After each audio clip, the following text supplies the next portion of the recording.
In the headlines of this hour on VTV News, Socio-Economic Development Report urged to be finalized soon. Later on, localities prepare for Yagi's super typhoon.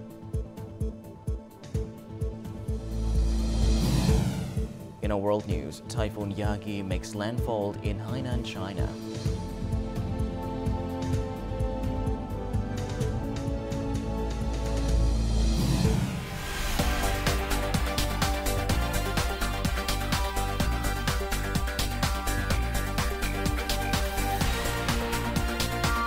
Broadcasting from Hanoi, the capital of Vietnam.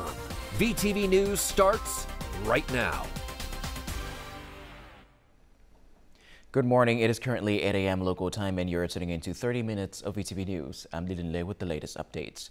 Now, on Friday afternoon, Party General Secretary and State President Theo and the Politburo met to finalize a draft report evaluating the 5-year implementation of the 2021 to 2030 Socio-Economic Development Strategy and set the course for socio-economic development in 2026 to 2030.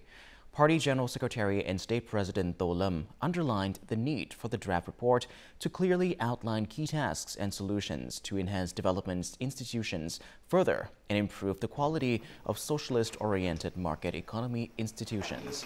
This includes a strong focus on technological advancements, innovation, and digital transformation. Additionally, the report must address fundamental and comprehensive education and training reform, acceleration of industrialization and modernization, and economic restructuring in tandem with a renewed growth model. Other critical areas highlighted include infrastructure development, cultural progress, resource management, environmental protection, national defense, external affairs, global integration, social safety, and the construction of a socialist rule of law state. Guinea-Bissau President Umaro Sissoco Embalo and his spouse started a 4-day official visit to Vietnam at the invitation of Party General Secretary and State President Theo and his spouse. That is the first visit to Vietnam by a Guinea-Bissau president since the two countries established diplomatic relations in 1973. The two leaders held talks after the official welcoming ceremony on Friday afternoon.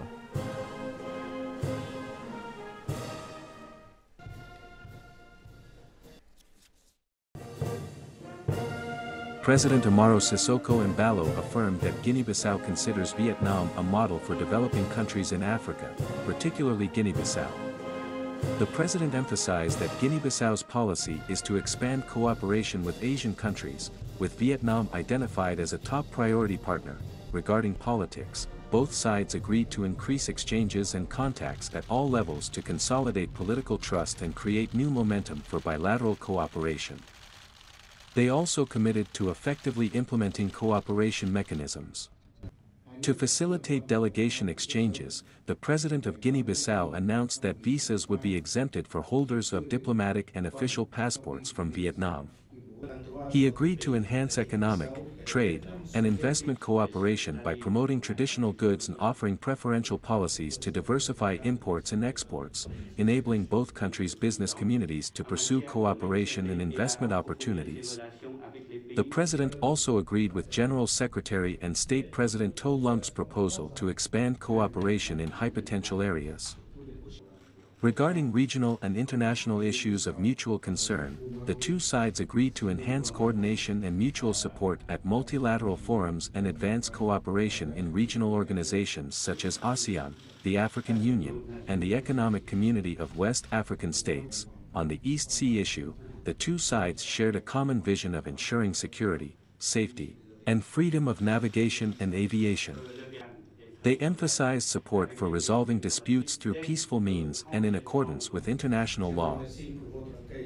After the talks, General Secretary and State President Theo and President Umaro Sissoco Embalo witnessed the signing of memoranda of understanding between relevant agencies on political and diplomatic consultation mechanisms and agricultural cooperation.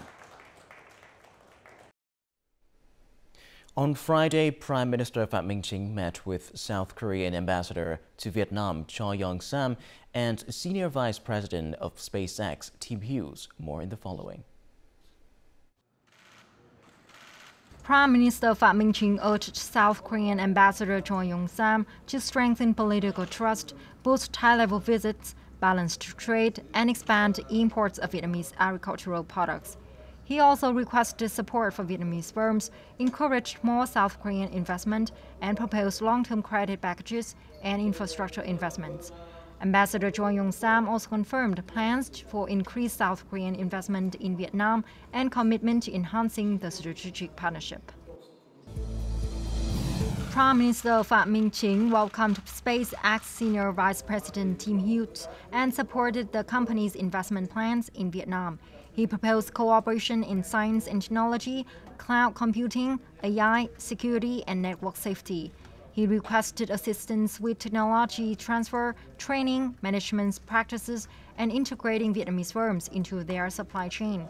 The SpaceX Senior Vice President praised Vietnam's national internet program and expressed interest in contributing to education, disaster prevention, and rescue efforts.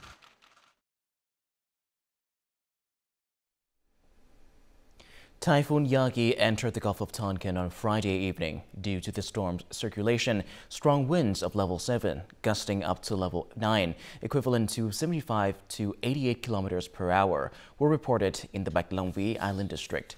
At 9 p.m. on Friday, the typhoon was located about 320 kilometers east-southeast of Quang Ninh Province, with an intensity of level 15, gusting to level 17. The typhoon is expected to make landfall in the Quang Ninh to Taiping region around noon on Saturday. Typhoon YAGI is forecast to cause heavy rain in the northern region and Thanh Hóa until the morning of September the 9th. The northwest will experience rain from Saturday evening through to September the 8th, with rainfall ranging from 100 to 300 millimeters and exceeding 450 millimeters in some areas. There is a high risk of flash floods, landslides, and flooding in many areas. On Friday afternoon, Deputy Prime Minister Chen Hong-ha inspected the preparation for the YAGI superstorm in Quang Ninh Province and Haiphong City. In particular, he inspected the storm shelter area for boats in Cái Rồng Town, Vân Đồn District, and the preparations at the Hà Tu Coal Joint Stock Company's quarry. He emphasized the need to continue strengthening inspections and supervision and to develop scenarios for different areas before, during, and after the typhoon. While inspecting the dikes and seaports, the Deputy Prime Minister instructed the localities to prepare plans to ensure absolute safety. The localities are required to reinforce and add rock armor, build higher dikes, and set up anti-wave tarps. He also asked them to prepare forces, materials, and resources to respond to the typhoon and waves. Meanwhile, several localities have carefully prepared proactive plans to respond to the YAGI super typhoon. More to follow. Cô Tô implemented a curfew starting at 8 p.m. on Friday. As of 5 p.m. on Friday, over 3,000 people had been evacuated from rafts, watchtowers, and vulnerable areas in Quang Ninh Province, and more than 5,500 boats had been moved to safe havens. By 10:30 a.m. on Friday, all sightseeing activities on Hạ Long Bay and Bai Tu Long Bay had been temporarily suspended, with tourists safely returning to shore. Efforts to ensure electricity and communications in Quang Ninh have been urgently underway. Meanwhile, Haiphong City has facilitated the evacuation of coastal residents to inland houses, all of which are solid two-story structures for added safety. The central districts have also planned to evacuate residents from hazardous areas, particularly those living in old apartment buildings. Additionally, 158 schools in the city have been requisitioned as shelters for those affected by the superstorm. Haiphong City also decided to close schools starting Saturday.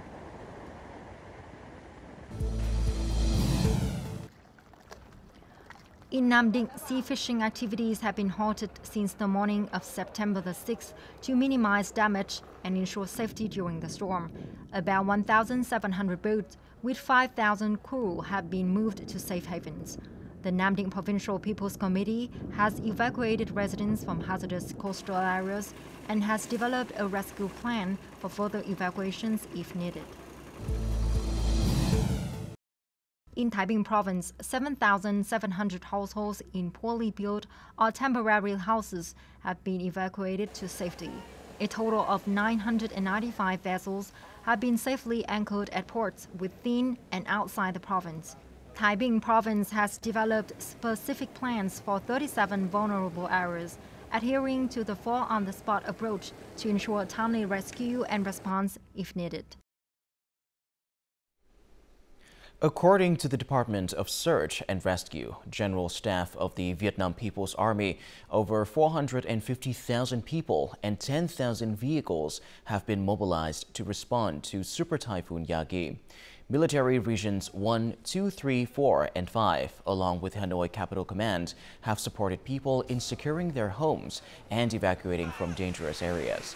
The Border Guard Command has instructed coastal provinces from Quảng Ninh to Bình Định to manage sea traffic, organize vessel anchoring, and handle any emerging issues. Viettel Military Telecommunications Group has deployed 6,500 personnel, over 110 rescue teams, and thousands of generators to ensure uninterrupted communication during the storm.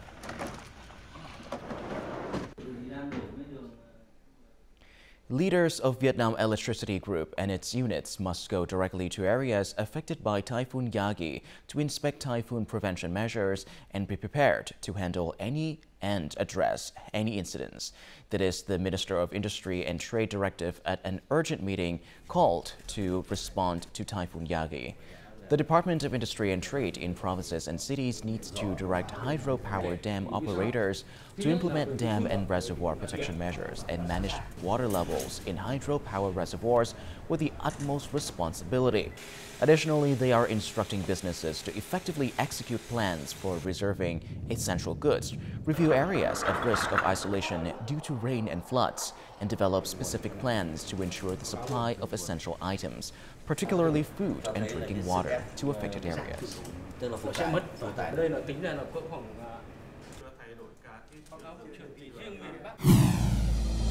Coming up next on VTV News. Socio-Economic Situation Report in August and 8 months of 2024.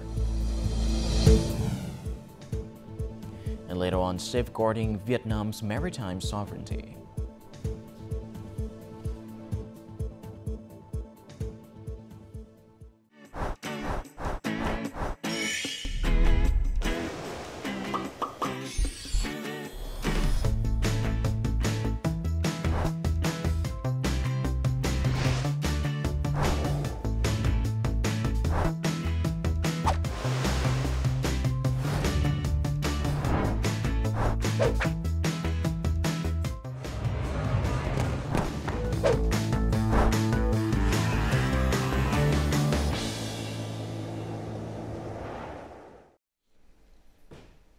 Welcome back to VTV News Live. Now moving on to other important updates. The General Statistics Office on Friday released its report on the socio-economic situation in August and the first 8 months of this year. From this month onwards, the data will be available until the last day of the month. According to new regulations in Decree number 62, the reporting period is also on the 6th instead of the 29th as before. The Vietnam Manufacturing Purchasing Managers Index reached 52.4 points in August, the 5th consecutive month above the 50-point threshold.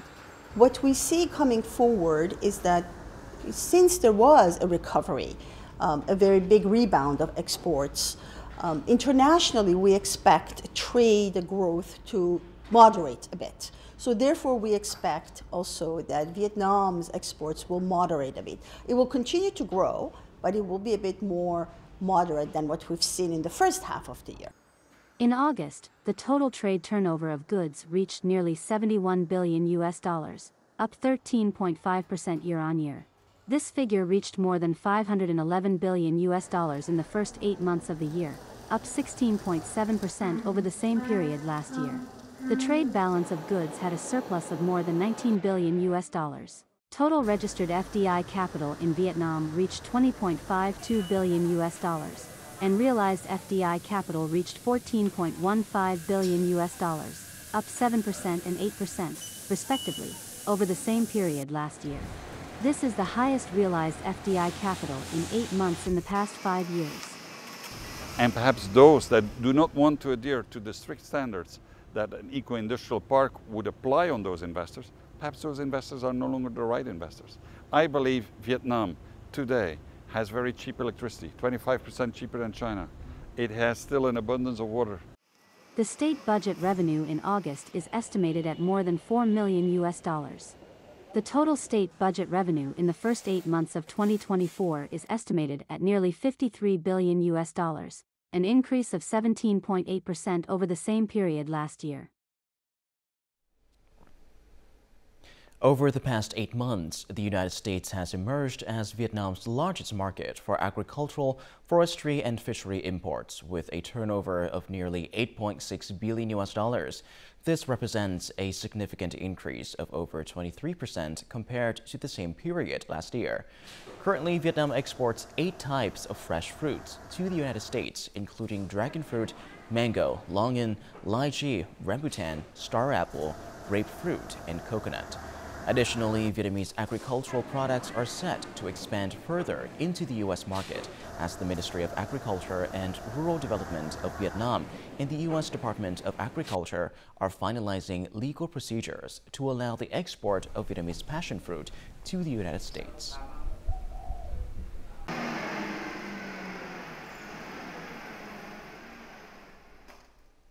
In 1961, during his visit to the Navy, Uncle Ho said, "In the past, we only had nights and forests.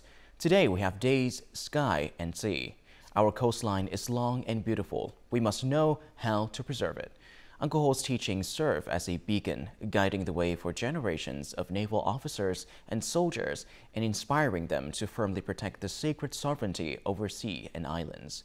This commitment explains the rapid development of Submarine Brigade 189, whose establishment marked a turning point in the history of the Vietnamese Navy. More on this in the following. The officers and soldiers of Submarine Brigade 189 produced this equipment to replace similar foreign-made parts on submarines when damaged. Localizing materials and equipment helps the unit reduce investment costs. More importantly, the locally made equipment is better suited to the Vietnamese environment. While the knowledge of operating submarines is complex, these models help soldiers quickly grasp key concepts. Through innovation to overcome difficulties, Brigade 189 has developed about 20 initiatives. As a campaign-level submarine troop, the brigade is equipped with modern weapons, technical equipment, and a synchronous shore-based system.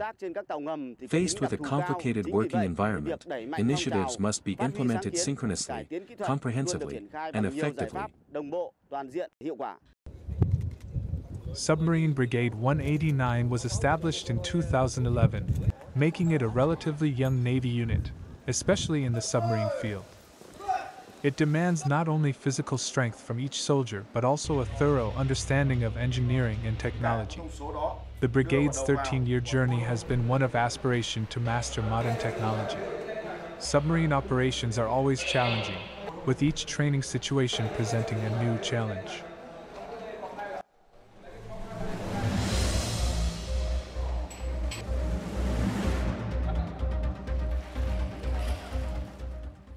All officers and sailors have consistently overcome difficulties and remain determined to complete all assigned tasks with excellence.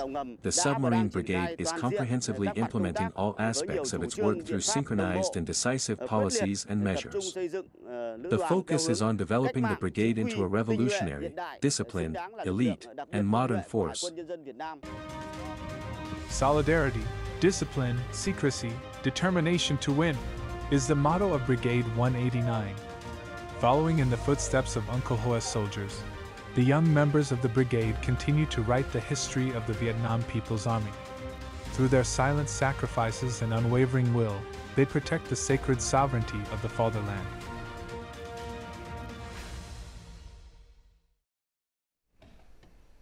Only a month is left until the 70th anniversary of the liberation of the capital, a milestone marking the end of nearly a century of the resistant war against French colonialism. 70 years have passed, but the day the Liberation Army advanced to take over the capital on October the 10th, 1954, will forever remind the younger generation to live well and contribute to the development of the capital. This is a photo of the soldiers of the Binga Battalion, who were the first to arrive in Hanoi before the Liberation Day. From October the 8th, 1954, the Binga Battalion of the Capital Regiment took over 35 important positions from the French Army. Each position taken over was a battle without gunfire. They had to keep the capital intact and fight against the plot to force people to migrate to the south. We proposed putting some units in the French position so that we would immediately guard them when the French withdrew. But in reality, our intention was to prevent sabotage because they declared that they would turn Hanoi into a dead city. When we entered, they did not dare destroy anything. On the morning of October the 10th, 1954, a historic march was made in two directions from the outskirts into the center of Hanoi through the Kim Ma and Gozin gates. To welcome the soldiers, the streets of Hanoi were decorated with red flags and colorful banners.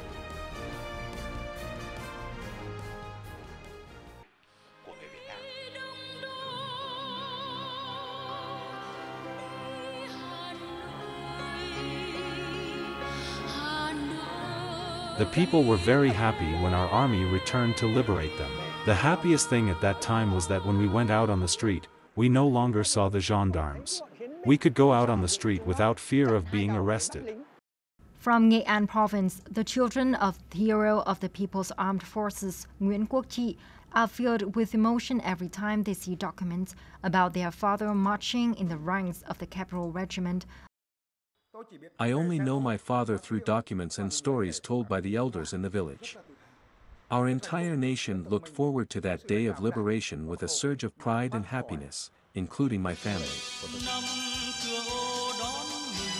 Though Hanoi had a history stretching back over 1,000 years, until 1954, the capital had witnessed only 7 battles, but Hanoi was never subdued. The resistance war against the French ended with a resounding and strategic victory at VTV4, and Hanoi was liberated by a peaceful takeover on October the 10th, 1954.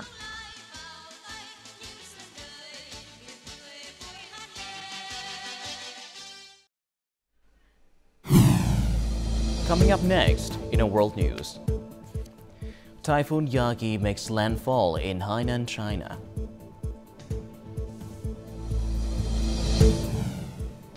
And later on, U.S. urges to finish ceasefire agreement.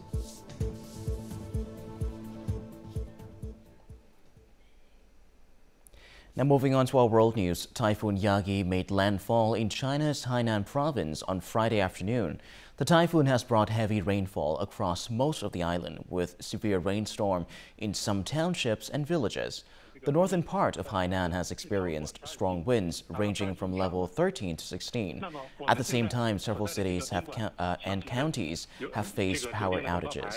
China's National Meteorological Center has extended its red alert, the highest level for YAGI, as many localities across the country brace for the super typhoon.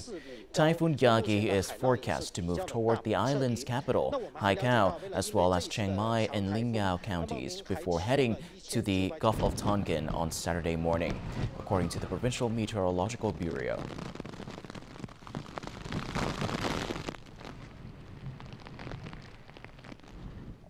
The U.S. Secretary of State Antony Blinken on Thursday affirmed that both Israel and Hamas forces in Palestine need to quickly agree on outstanding issues to finalize the ceasefire agreement in Gaza.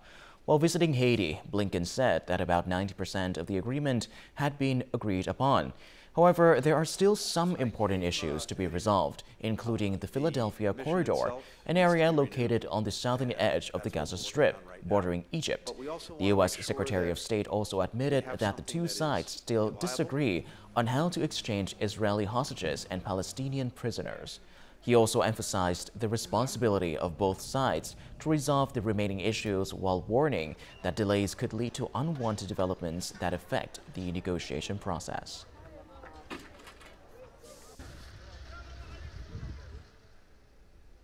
The global labor income share continues to fall, increasing inequality, while the Sustainable Development Goals face many challenges.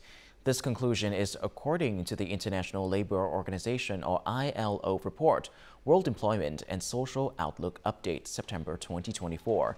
The ILO also noted increasing pressures on inequality as incomes stagnate and a large proportion of young people remain unemployed in education or training.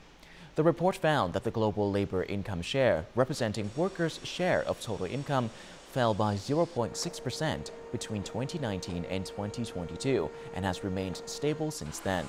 The ILO warns that without comprehensive policies, inequality could worsen, making it harder to achieve the Sustainable Development Goals.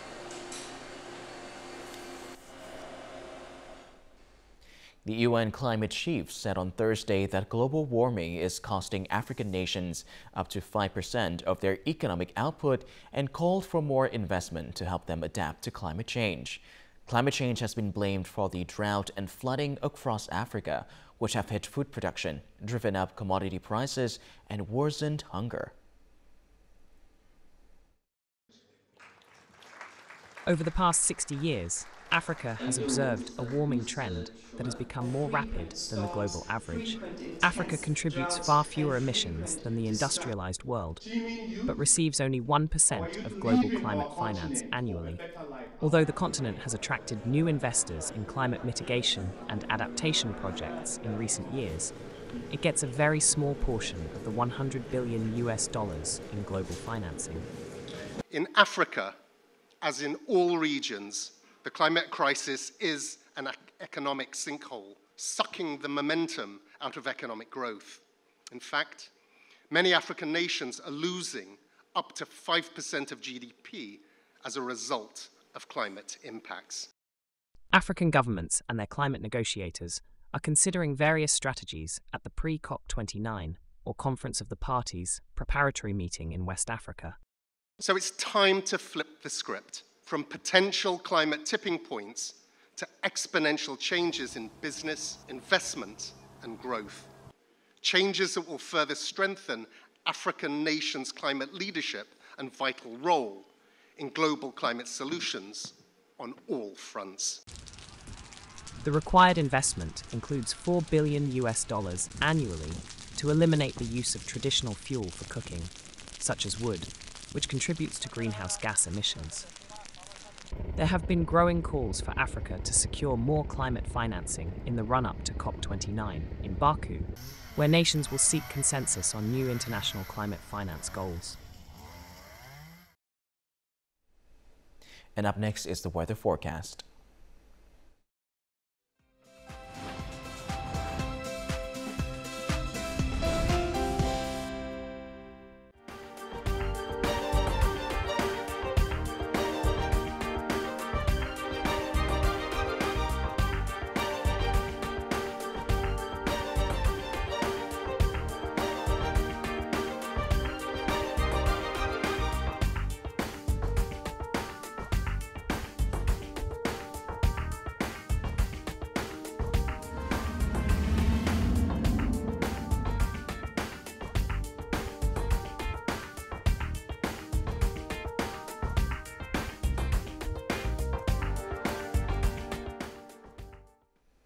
And that is all that we have for this hour on VTV News. To rewatch our program, you can visit our website, our YouTube channel, or download a mobile app, VTVgo, for more. Thank you for watching, and goodbye for now.